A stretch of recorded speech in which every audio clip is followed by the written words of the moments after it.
అన్న ఆపన్నా అన్న అన్న అన్న అన్న అన్న అన్న అన్న అన్న బండి ఆపన్నా అన్న అన్న వైన్ షాప్ దాకా వెళ్ళాలన్నా ఎవరైనా ఆటో ఆపితే ఆపన కూడా ఆపలన్నా. సరే నేను దింపుతాలన్నా. ఎంత తీసుకుంటారన్నా మీరు? అందరికైతే 60 రూపాయలు తీసుకుంటా, నీకైతే 80 రూపాయలు తీసుకుంటా తమ్ముడు.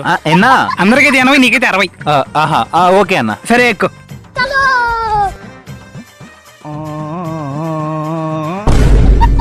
అన్న ఏందా వైన్ షాప్ మూసేసినారు? అదే నేనెవరో గొడవ పడినట్టు తమ్ముడు, అందుకే షాప్ మూసేసింది. ఇక్కడ నువ్వేం టెన్షన్ పడకు.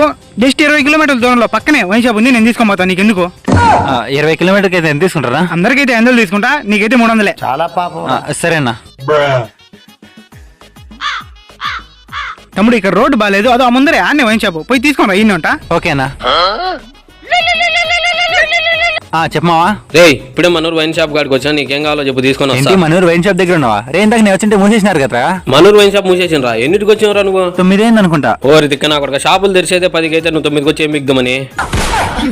సారీ మావా. సరే నీకు నచ్చింది ఏదైనా తీసుకుని నేను ఇప్పుడే వచ్చేస్తా. సరేలే.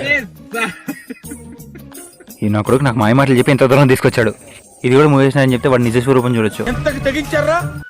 ఏమైంది తమ్ముడు? దిగాలకుండా తీసుకోలేదా మందు? లేదు నా ఈ షాప్ కూడా మూసేసినారు. షాప్ మూసేసిందంట. వీడికి ఇట్టే ఇంకొంచెం దూరం తీసుకొని ఎక్కువ లెక్క తీసుకోవాలా. ఓ షట్, నువ్వేం బాధపడక తమ్ముడు. పక్కనే 40 కిలోమీటర్ దూరంలో ఒక వైన్ షాప్ ఉంది. పక్కనే, నువ్వేం దిగులు పడక నేను తీసుకోపోతా. 40 కిలోమీటర్ దూరమా? అవును తమ్ముడు.